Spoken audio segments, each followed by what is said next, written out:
What is up, my peeps? Joshua Smith here with another GSD Mode podcast interview. First off, thank you so much for tuning in, for checking out the show. Your support is massively appreciated. The only reason that this show exists is because of all of your amazing support. So we truly appreciate your support. I truly appreciate your support. Make sure that you're sharing the show with as many people that you feel would benefit from the show. The goal is to always grow this show and go out there and have a big impact.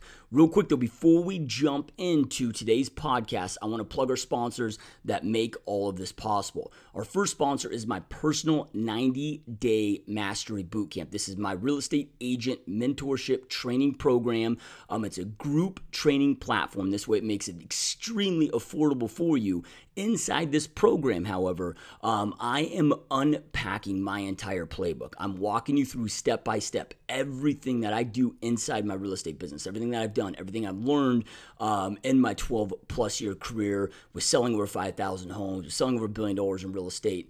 And I walk you through step by step exactly what I've done, how I built what I've built, and what I'm doing today to go out there and create the success. But don't mistake the low cost for low value. This is an insanely in-depth, step-by-step program where I'm walking you through, again, step-by-step on how I go out there. My team sells 1 to 2 homes every single day in today's market, continue to grow my business year after year, and how I've been able to exit from selling, exit from actually day-to-day involvement in my real estate team, and create an epic, amazing real estate team that not only sustains but grows without my involvement. So whatever level that you're at, whether you're a brand new real estate agent, you're an individual high-producing agent that wants to expand and create a team, or if you already have an amazing team, or you're a broker owner that's looking to step up your internal training, looking to step up your systems, your processes, your tracking, make your business more predictable, this program is absolutely for anybody that's serious about leveling up inside their business. So check us out, www.90daymastery.com. Make sure you use promo code LIVEMASTERY, all one word, all together, all caps. That's going to get you the biggest discount on 90daymastery.com. You're going to see tons of testimonials on their video testimonials, what's included in the program, the future dates of the program. I do several of these every single year, so make sure to check us out and make sure to jump inside that program ASAP.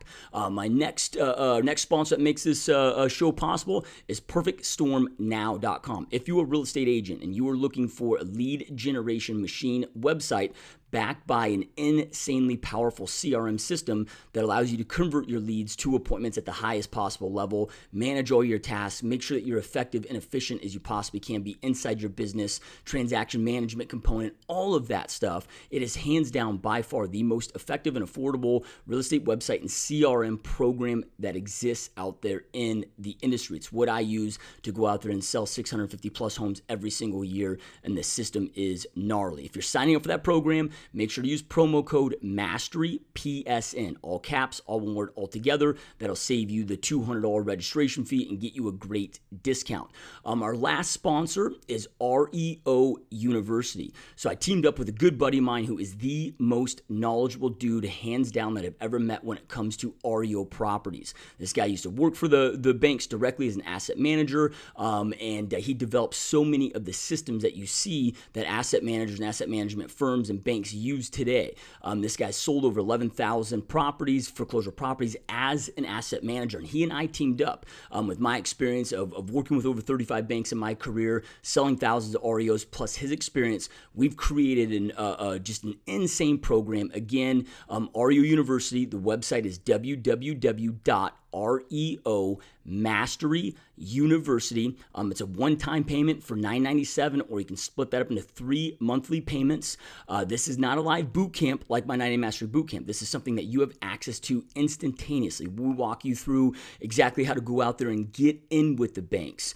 So how to get the business, but then how to service that business at the highest level, how to go out there and complete BPOs, how to complete cash for keys, how to make sure that you're insane at your valuations, how to go out there and make sure that your asset managers are winning and hitting their goals, key indicators you need to look for, and more. There's 22 in-depth, just amazing, powerful modules that will teach you how to become an REO machine inside your real estate business. Now, if you're like me, I don't want my business to ever be in a vulnerable position, right? I don't care if it's a good market, bad market. It doesn't mean that my business needs to be good or bad. My business can always be great. During a market crash, right? There's no such thing as if the market's going to crash. It's just a matter of when, right? But again, you don't need to put yourself in a vulnerable position. You can make sure that your real estate business is 100% recession proof, and go out there and, of course, generate business, do a ton of business regardless of what's happening in the marketplace. And this is exactly how you go out there and do it. And we walk you through step by step. So check us out, REOMasteryUniversity.com. You can learn more about the program, hopefully register for the program, jump on in. This price will not last long, right? We just created this product, rolled it out several months ago, and just getting in the hands of the consumer, and people are having a lot of amazing success. So again, check us out, REOMasteryUniversity.com. All right, again, you guys, thank you so much for watching this show. Thank you so much for tuning in. Make sure to share the show. Make sure to comment. Like us on YouTube. Leave some positive comments. We love hearing back from you guys, and love getting your feedback. Keep kicking ass, and let's jump on into today's interview.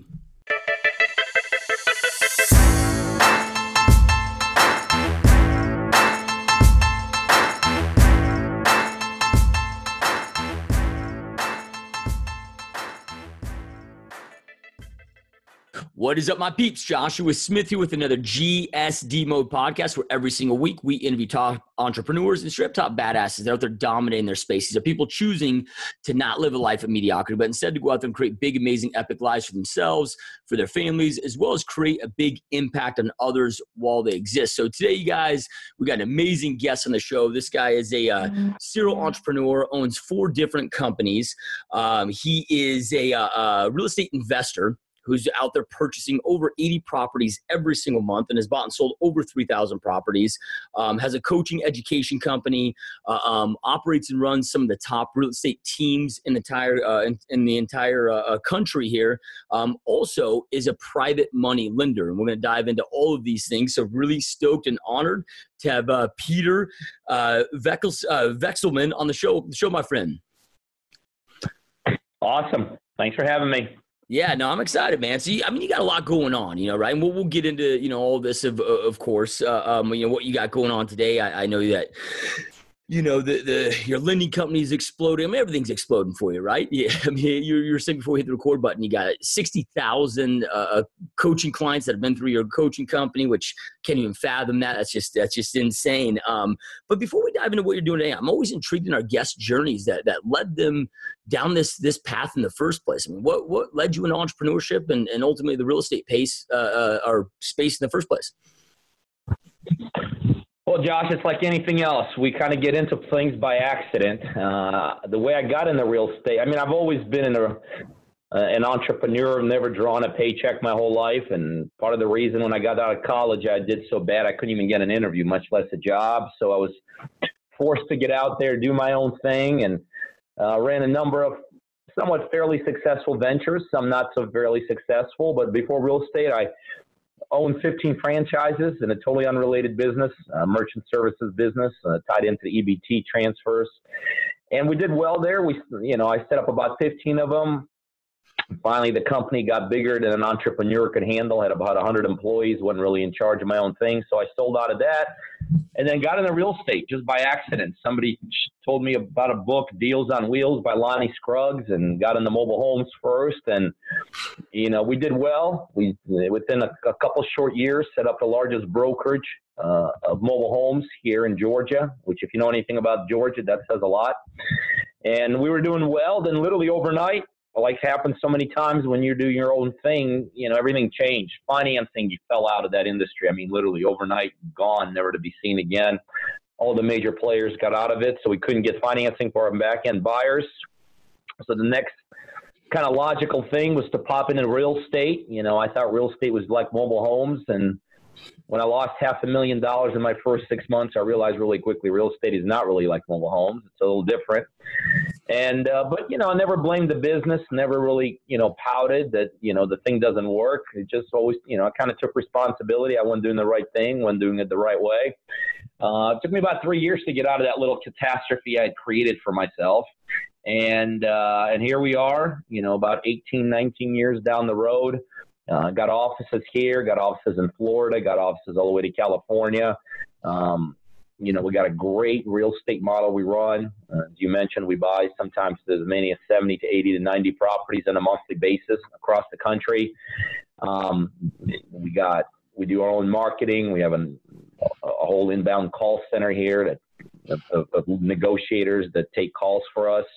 Own a number of really successful real estate teams. Again, do very unique things with our real estate teams.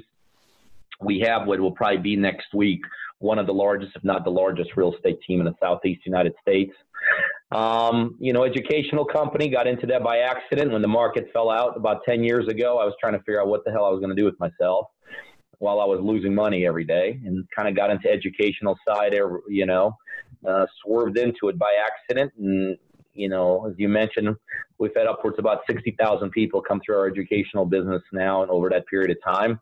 And I'm a private lender for investors. And that's really what I'm excited about the most. I started my own hard money private lending business for investors several months back, and we are just killing it right now. I mean, we got a really unique model with how we lend money to investors. We're putting out, literally millions and millions of dollars of funds out there on a monthly basis to investors all over the United States for different projects. And so I'm just fired up. I'm spending an overwhelming majority of my time building that model out, because I think when it comes to that model, we are going to have – my goal is to set up the largest brokerage of private financing or hard money out there in the country in the next couple of years.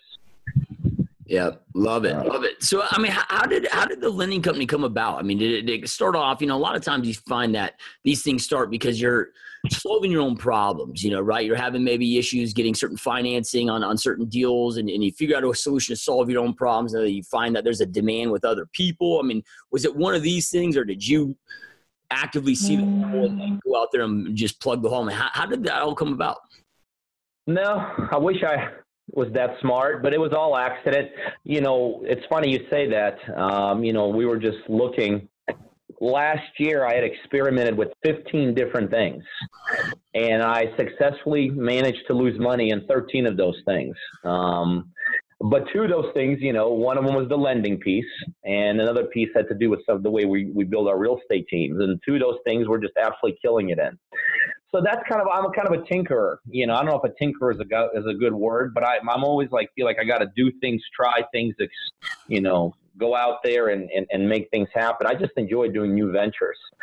And, my philosophy is every once in a while, I hit a triple or a home run.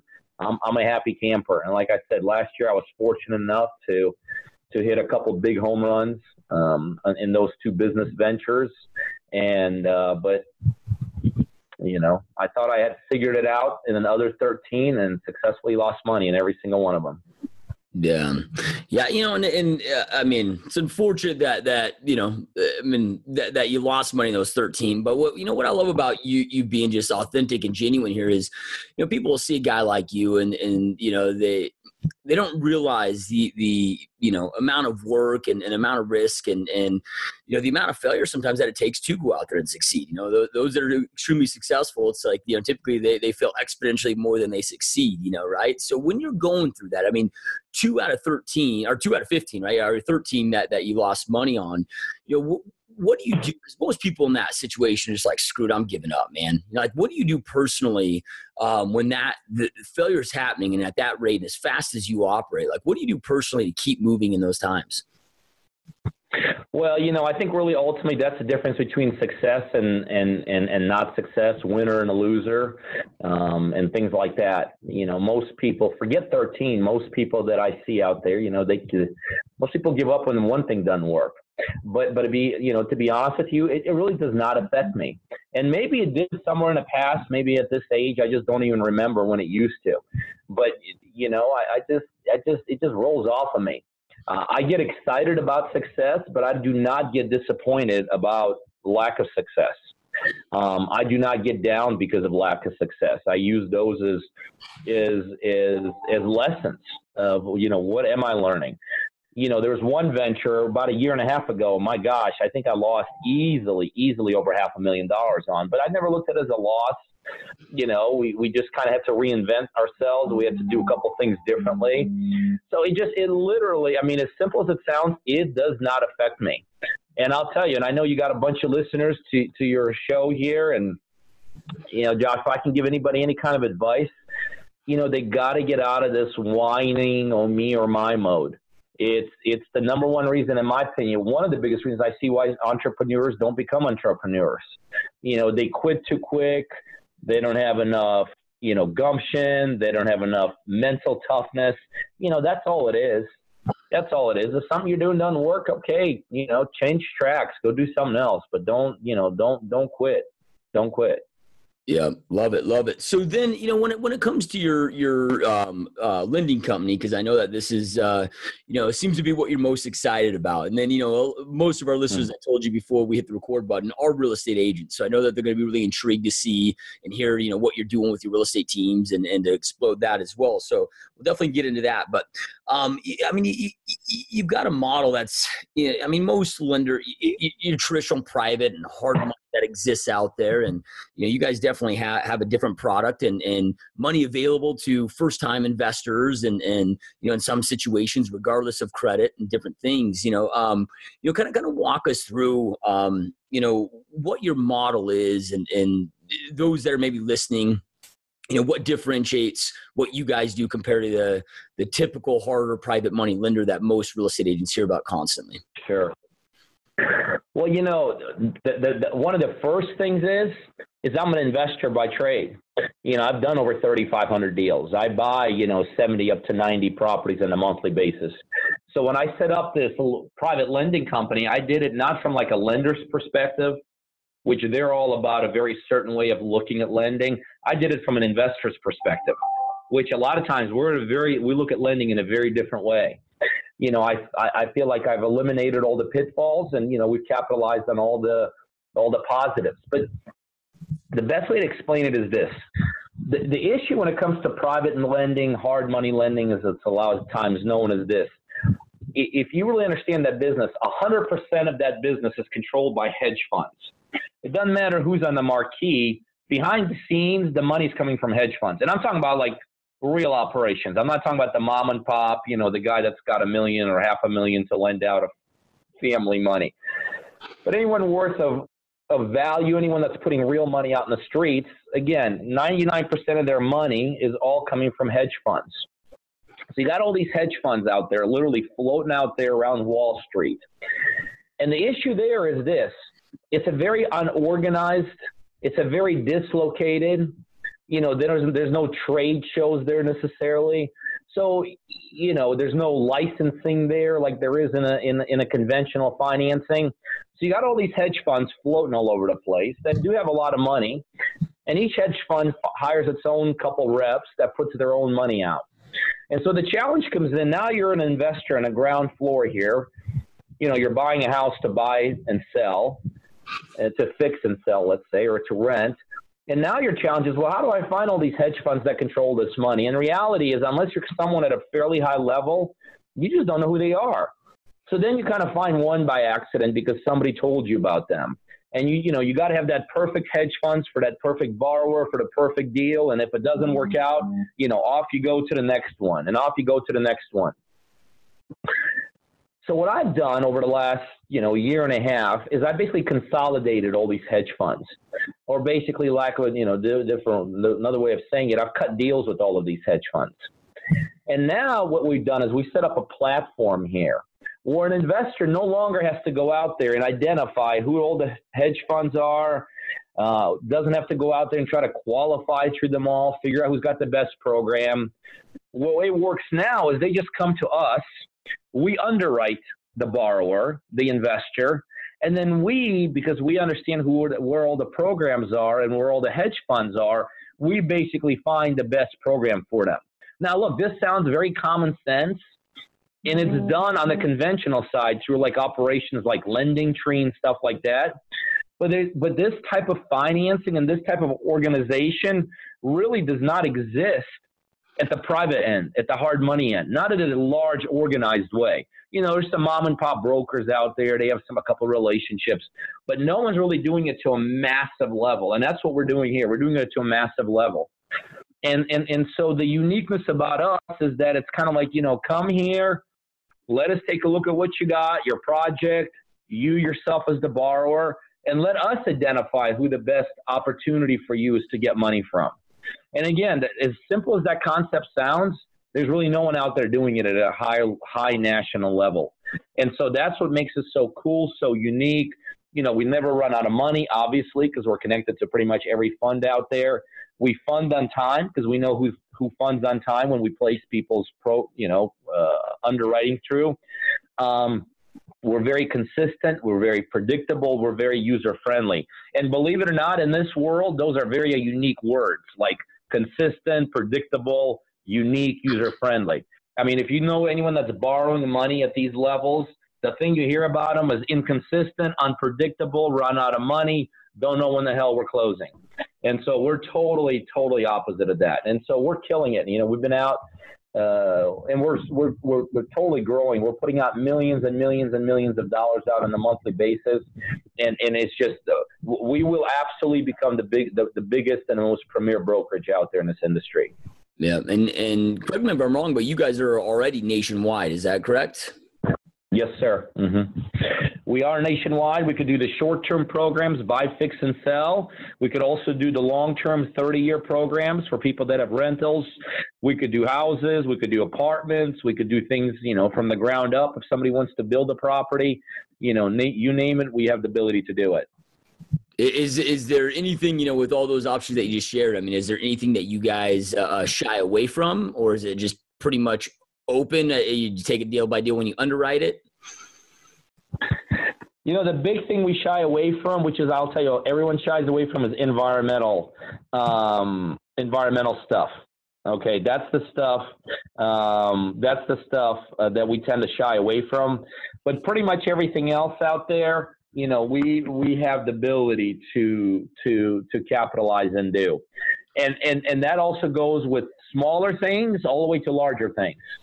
We can go down all the way to $100,000 loan, $50,000 loan, which, by the way, that's very unique, unusual in this business too. A lot of people don't want to touch the smaller stuff. We could do that all the way, go fund projects in the millions of dollars. Yep. Love it. So then is there, a lot of times when you hear of hard money or private money, there's kind of a fixed down payment percentage and then a fixed interest rate percentage. I mean, is that something that's, somewhat fixed for you guys, or is it because there's so many different variables there and you have different funds? Does that kind of differentiate as well? Yeah, you got it. Because we have the ability we're not pigeonholed into one particular program. We have the ability to move that borrower and shop that borrower around. But I will tell you, in today's environment, in today's world, that there is down payment money that's almost always needed in this industry. So yeah, that's almost across the board, and that's very common. And for any of your listeners, if they're looking to borrow money from us, they need to come up with somewhere between 10 to 20% down. Yeah, love it. So then, Peter, I mean, because again, we've got, we're about 140,000 downloads a month as of, doing this podcast, and about 85% of our listenership are realtors that are tied to the, obviously in the business that, some of them are investors themselves, some of them represent investor clients. And sometimes, right, you got that buyer that's just in a situation that needs a hard money loan or a private money loan just for a short period of time. And those purchases, where's the best place for those to, be able to go learn more about you and connect with you and be able to utilize you as a resource in their business? Well, on the lending side, they can just go to our website, www.welend101.com. That's www.welend101.com. Or they could just call us 800 number, 855-935-3631. That's 855-935-3631. and they'll connect directly with us, and we'd be more than happy to help them out. Yep. Love it, man. So, I know a lot of our listeners and me being a fellow real estate agent and a team leader out here in Phoenix, Arizona as well, I'm definitely intrigued in your team models. It seems like you've done some things right, and you guys continue to expand, continue to grow, and continue just to do some kick-ass things there. What first off, like what led you, because you're having so much success on the investment side, what first led to even dabbling or getting into that space of running a traditional real estate team? Well, that one actually did come out of need, as you mentioned before. As an investor, as you know, and as I'm sure your viewers know, one thing we can't do is we can't buy everything that comes our way. Usually, if we buy 1 out of 20 or 1 out of 50 inbound calls from a seller, that's considered pretty good. But if you think about it, in that process, what we develop is a tremendous amount of basically dead leads, leads that we cannot handle and leads that we cannot capitalize on. And so initially where this whole thing started is that, I was just trying to figure out, well, how do I capitalize on those leads? I got a willing seller.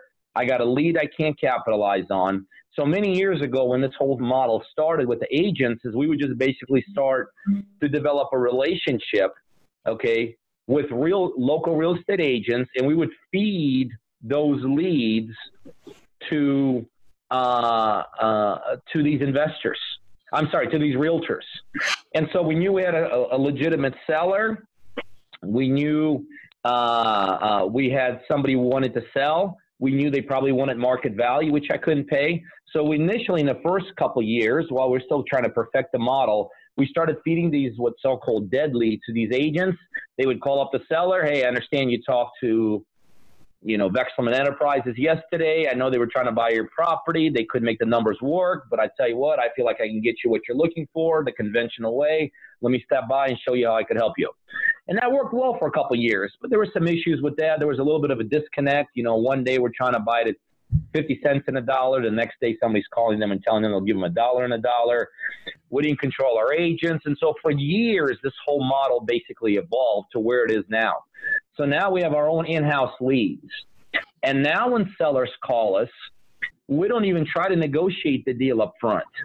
The goal of that initial call is very simple. Get our real estate agent into the door. And what we do is we basically tell sellers there's options with us. Right now, sellers have no options. They can either go with a real estate agent or they can go with an investor. Every realtor in the country pitches the exact same pitch. I'm sorry. I know everyone thinks they're unique, but bullshit. They all pitch the same thing. They're the greatest. They're the best. Their broker's unbelievable, and they'll sell their house tomorrow. And every investor pitches the same thing. Hey, let me get your property for nothing, and then we could be friends. So we take a different approach in our marketing. When our sellers are calling us, we tell the sellers there's options with us. We could actually buy their property right there in a spot. But if that doesn't work, there's other options we could have for them. So then when our agents are getting out there, they're basically giving options to sellers. Option one, we could buy their property at a predetermined price. And about 1 out of 10 times that works out. Agents get a quick contract, they make a quick commission, they truck on, my investment company buys the deal. But in the cases where that does not work out, it's very easy to move that seller into traditional presentation, a listing presentation. Because, you've already built rapport with that agent, with that seller. That seller knows you have buyers in the back end because you were trying to make a buy work. You've established a relationship. And so because of that consultative approach model, we literally have agents they would start on one of our teams with 20 listings and 12 months later to be like 120 listings. We have set some unbelievable records utilizing this consultative approach.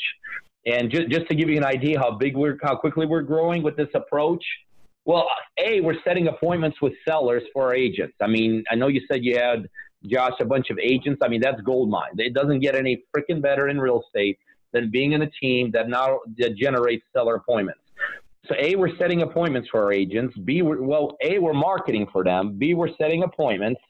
C, we're giving them options, this cash offer option out in the field that no one else has. So just to give you an idea, just last week alone, we had 16 brand new agents join our team, just one of our teams. So we're killing it right now with this approach. It's if you control the seller side, you control the market, and you know that. And that's what our agents do. They control the seller side. And so our agents are killing it. It's going great. So that's how I got on the realtor side. It was that part of my world did come out of necessity. Yeah. That part of the world did come out of necessity. Yeah. No, I love it. I mean, it makes sense, and it's brilliant, right? You got the best of all worlds there. So then, I know you operate multiple different teams in multiple different areas of the country, which I'm assuming is where you personally you're building these around, where you are buying the bulk of your deals to expand these. I mean, where are you in? I mean, are you in Georgia? I mean, where are you guys at right now with your real estate teams? Well, our main hubs where we're doing the majority of our work is Florida, Georgia, and California. That's where the bulk of my activity is. Although, when it comes, that's where on the realtor side, that's the only place we're hiring. On the investment side, I'll do a deal anywhere in the country, but if it's not in one of those markets, then it's one of those one-off deals, for me to buy or invest in. It's got to be a really, really good deal. Like I said, unless it's in our own marketplace, then it's not something we could do. Yep. So, those that are, watching and listening, I mean, maybe they're in one of those markets or and you perk their interest and like, damn, that, like you said, that's the perfect world, right? If they wanted to be maybe one of those 16 that joined your team last week, what's the name of your team? And again, where do they learn more? Maybe get in touch with you to see if that's a fit for them. The best thing is if they're in one of those markets and they want to put, and by the way, in Atlanta, in Georgia, we're based out of Atlanta, but we have agents within 100 miles in every direction. In Florida, we're in Jacksonville, and in California, we're in Modesto. So specifically, Josh, as it relates to your question on the realtor side, if they want to interview, because it's not that easy to join one of our teams, but if they want to go through an interview, the best thing to do is just send me a text, and I'll forward it to one of our team leads. So send me a text at 404-915-9685. That's 404-915-9685. Make sure it's one text only. Make sure your full name is in there. Make sure your telephone number is in there. Make sure your email is in there. And just one quick sentence about, I live in Atlanta and I've been a realtor for 5 years, something like that. And then I'll just kind of forward that to my different team leads, and then we'll disperse them that way, and then they'll touch base with them. So on the realtor side, that's the best way to do it right now. So, with having the success that you have with this, and you just made a comment of it's not that easy to join your team. I mean, most team leaders are just desperate and hire any agent they possibly can, and they have these revolving doors and insanely high amounts of non-performers inside their organization. What are some of those things that you guys do to kind of shake them out, if you will, during that interview process to ensure that you're getting somebody that is a fit, that is going to be that hustler and be able to put up those numbers that you want them to put up? Well, first of all, understand why we have to do that. We spend a lot of money on our agents.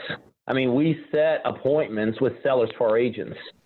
And that is probably the most expensive cost that you can incur in real estate. It's not the cheap crap Zillow lead, that gets to 100 agents. None of that. This is like real life sellers wanting to sell. So that costs me. So we have to absolutely be very selective. Now, when it comes to being selective, I'll also be honest. Here's how it works. This is kind of the attitude that I have my team leads follow. Because look, none of us have ever been in an interview where somebody that's looking to work for us says, I suck, I'm awful, I'm terrible, I've never been successful, come hire me. Everyone that interviews says the same thing. I'm great, I'm unbelievable, I'm the best, and all this. So the philosophy we have around here is we're actually pretty quick to hire. We'll go through some initial screening. We want experience. We don't take non-experienced agents and stuff like that. But we're fairly quick to hire, but we're also fairly quick to fire. Meaning that we have some very good controls. I think the real thing happens not at the interview level, but at the production level. And so we have some very tight controls of how many leads someone gets, the accountability back to their team leads, the results driven, how many cash offers have they been able to find from me to buy, how many listings have they gotten. And so usually within 2, 3, 4 weeks, if someone's out, they're out. We again, our philosophy is more or less focused on giving people an opportunity, but finding out pretty quickly if they're worthy of that opportunity, than never giving them an opportunity at all. Yep. I love it. So then, when you're buying, I can't even fathom, buying 80 or 90 of these properties, on a monthly basis. What are you doing with these properties? I'm sure there's a lot of options that you have to go there with, a buy and hold. Some of them might be wholesaling, some of them might be flipping them. Do you have a main strategy? I'm sure you have a main strategy. Like, what are you doing with these properties? Well, look, when you're a volume operator like me, I can tell you it's a no-brainer. The majority of them get wholesaled out. When you're doing that kind of stuff and you're, again, a small business owner like me, I'm not a hedge fund that's got $6 billion in its coffers to blow. So majority of our deals get wholesaled out to investors all over the world, but the best ones are cherry picked out. So maybe 1 or 2 out of 10 get cherry picked out, and then we do something with those. So we might fix those up and retail them out or whatever. So cherry pick the best ones, do something with them, and flip out and wholesale the rest. That's the model. Yeah, love it. So, I think most real estate agents, at least most that I talk to, their dream is really to become an investor, right? To become your own client. And I know you've got an amazing program, where you coach and mentor and train these agents with over 60,000 through your program. Kind of talk to us about what that entails, because I know we're going to have a lot of interested people in learning how to go out there and do this stuff. Because, dude, it's creating wealth for themselves, another revenue stream, plus right? Even if it's on a small scale level, if I'm only, wholesaling 1 or 2 homes a month, that's all those other listing opportunities I could create for myself as a real estate agent on a small level of what you're doing, but to still go out there and create some big success for an individual agent could be huge. Yeah, in our educational program, that's exactly what it's all about. It's about taking an individual, wherever that individual is, whether, like you said, a potential realtor that's looking to increase their own income, whether it's a brand new investor looking to get in this industry, or a lot of our students are actually successful investors already, and they're looking to get to the next level. And we have a number of different options on our coaching side, all the way from working with people. Some option is just actually working with me directly, one-on-one, up to 12 months. We have some great web-based community where we create web-based environment for people. So it's not just working myself and the staff here, but it's working with themselves and each other. So we have that, again, web-based communities for people that they feel that they thrive better in that environment. And we have live events we do here. We just did one live event here, 3-4 weeks ago. And I kid you not, I know this sounds like cheesy, but there were people crying. It was just that impactful. These, and not crying crying in terms of holy shit, I never knew this was possible. Because we do show people, I do 90 properties a month, and you know what? I show up at the office. I came here today to talk to you. I show up at the office for about an hour a week. I'm a systems guy. I'm an automation guy. I'm a leverage guy. So when people come into our environment from the educational standpoint, they literally get blown away of what's possible in this business. That it's not really that much harder to do what you're saying, do one deal here and there. It's not that much harder to do 5 or 10 deals. If you understand the concepts and the realities and some of the systems that are out there, understand the concept of leveraging and all this, this is an unbelievable business. So anyway, then we also do live events, probably on a every month and a half or so basis, something like that. Yeah, love it. So where's the best place, Peter, to get more information on the live events, the programs that you have, the coaching that you have? On anything educational, they can just go to the main website, www.coachingbypeter.com. That's www.coachingbypeter.com. and that's kind of an entryway into our world on the educational side. And then from there, we could steer them in the best place they ultimately need to end up. Yeah. Yeah. No, I love it. I mean, it's brilliant, right? Because I mean, you're, I mean, how you've connected the dots here, right? I mean, you're out there buying all these properties, wholesaling that, sometimes some of your investor, coaching clients, or whatever, might be able to take on and be able to go out there and have for their investment properties. And now you got the financing end, and, it's a brilliant model, man.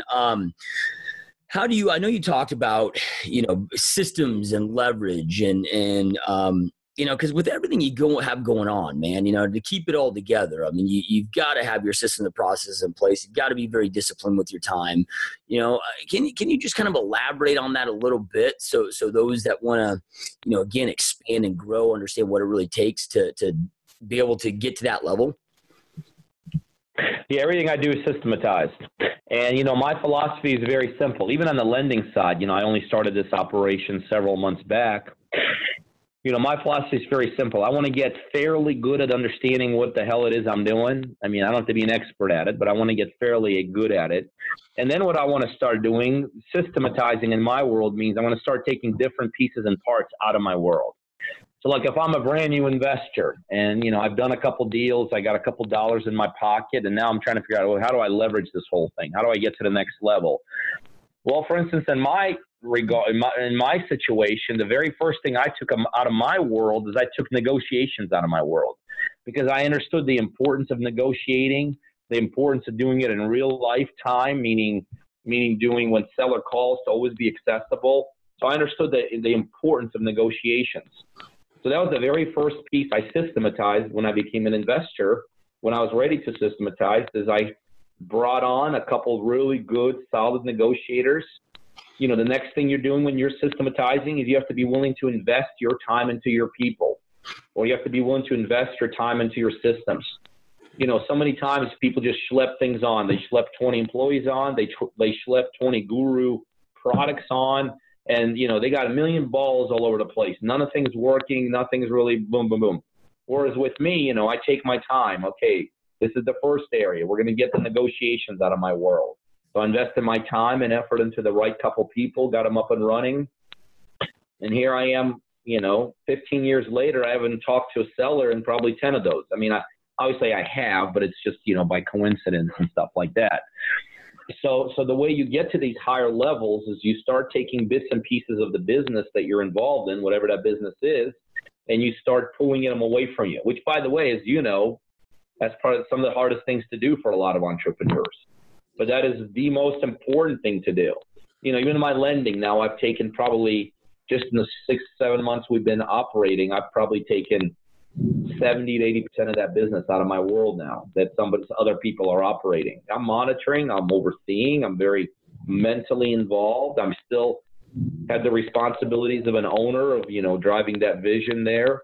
But ultimately, to really, really get to these high levels, and I don't care what you do, but in any business you're involved in, to get to the really high levels, you got to learn how to let go. You got to learn how to let go in the right way, and you got to learn how to do it with the right people. Yep, I love it. No, I mean, yeah, trust equals capacity, right? So low trust, low capacity. So if you don't have the trust in your people and be able to delegate those tasks, and the cool thing about systems is, when you dial them in right, you can inspect what you expect, right? I'm sure you have it set up where daily basis, you're able to just glance at the numbers, make sure everybody's doing what they need to be doing. And then the systems really hold the people accountable. And, right, you're able to focus on what you need to focus on, which, like you said, is that vision and, driving that company to be the number one private lending company in the whole entire country, right? You got it. I joke around with people, but it's so true what you just said. I mean, I could run a number of my companies out of a booklet. On Fridays, I look at my numbers, I look at the spreadsheets, I know what they mean. I don't, deceive myself and, thinking one thing is another. And I could literally tell, okay, we're off track here, or we're on track here, or whatever that is. Absolutely. Yep. Love it. So, I mean, as you've been going through this journey, and I know, there's probably no regrets in certain things because everything happens for a reason. And like you talked about those 13 companies in the last year that didn't work out. I mean, those become some of the greatest learning experiences that we have and that help us become the entrepreneurs that we are. But if the Peter today could go back, to the younger version of yourself when you first started this journey and just give yourself 2 pieces of advice, knowing everything that you know now today that you feel would have just exponentially and increased your trajectory to success that much faster. What would those 2 pieces of advice look like? Well, I'll tell you, mine's a little bit unusual, maybe not necessarily a piece of advice to do, a piece of advice not to do, which sometimes could cost you just as dearly as trying to do something correctly. But I still remember, this is like years ago, I don't know, 15 years ago, 10 years ago, I was running a number of fairly successful real estate operations and involved in some other ventures. And I remember looking at one of my mentors in the eyes back then, and I had told him, I said, Reggie, I'm unstoppable. You can't touch me. And holy shit, from that moment on, everything I had freaking just like, it's like falling off a cliff. So the biggest piece of advice I can give to an entrepreneur, because you're going to get there. You're going to get there at a small level when you experience a little success, or you're going to get there at a large level when you experience a lot of success. But somewhere along the line, you're going to let pride get in the way. You're going to get arrogant about things. Now, look, I'm not talking about, I'm very confident in what I do. But, man, the biggest piece of advice I can give any budding entrepreneur, because it's going to hit them, lose the pride and lose the arrogance. Because that is the number one, in my opinion, sign of a downfall is about ready to happen. So it's maybe not the things to do, it's the things not to do that I can impart on your, in your audience today. But, the things to do is the same crap I'm sure everyone else tells you. You get a mentor, you figure out things you're good at, you do things you love, all that crap and BS, But I'm telling you, what I said, I think, every entrepreneur is going to be faced with it. And, man, when you see that arrogance coming, whether you've done your first deal and you're like, holy crap, now I know how to do 100 deals, or whether you've done something really big, man, don't go there. Don't go there. That arrogance and pride will kill you, will absolutely kill you. Yeah, no, I love it. A lot of times we know what to do, but it's very difficult to know what not to do, and you look at some of the greats out there like Warren Buffett, who spends 6 hours of his day in self-development because the humility in that guy is so strong where he knows he doesn't know it all. Just invest 6 hours of your day in self-development, right? So if he's doing it, we can follow that path. So absolutely love it, man. Do you ever see yourself being, with all these different things that you have going on, and I know they're all synergistic, but do you ever find yourself being more pulled to one that you feel like, I'm not that you abandon the others, but that you see yourself enjoying more and kind of put more future energy fully into one space? My philosophy is this: you work on your strengths, you forget about your weaknesses. And so as it translates to what you just said, I tend to gravitate towards things that are working the best for me. So if there's one thing that's all of a sudden, and that's how business is, it's like this. I don't care if you're General Motors worth trillions of dollars or if you're just getting started. You're going to have ebb and flows. You're going to be up, you're going to be down, you're going to have good days, bad days, good cycles, bad cycles. And so I tend to gravitate parts of my businesses. They tend to be doing really well because I think I could push really well into extremely well instead of try to struggle how to fix something. I'd rather have somebody else fix stuff. I'm more of a kind of, okay, we're killing it. Now let's 10-fold it. Let's 100-fold it. That's really where my strength is. And again, so where I get pulled into is things that are working well, where we're making the most money, we're being the most prosperous, where it makes the most sense for me to spend my time. As an owner, I have to spend my time on things that are making money. I think one of the biggest mistakes owners make is they're constantly spending their time on shit that isn't working. And I think that's just that. There's always going to be something not working. So next thing you know, you're spending all your time on things that aren't working. And there's always going to be hopefully things that are working. That you rather go from making $1 to making $2 than trying to figure out how to save, 20 cents somewhere. Yep. Love it. Powerful stuff. I know we're going long on time here. Those watching and listening, I know I end every podcast with this, you guys, but information without implementation truly is the start of delusion. Information isn't power. It's taking that information, taking action on that creates the power in your world where you can go out there and create the life you know you want and deserve. And Peter shared so many amazing pieces of advice with you today. Take something that you learned and go out there and take massive action on it. So again, you can create that life you know you want and deserve. And again, I don't care where you're at, where you're watching, where you're listening, below this video here, below if you're on iTunes, in the notes there will be links to all Peter's websites. You know, if you are in the position where you need a hard money or a lender, private money lender, or you have an investor client that needs a lender, all that's going to be there, as well as coaching programs, all his contact information. So make sure to take action on that as well. And Peter, man, I know how busy you are, and I truly appreciate you taking time out of your busy day to be here. This has been a true honor. Hey, I enjoyed it, Josh. Thanks for having me on here. Truly enjoyed it. Hope you got some value out of it. Yep, 100%, my friend. Thanks again. All right, you guys, we will see you next time.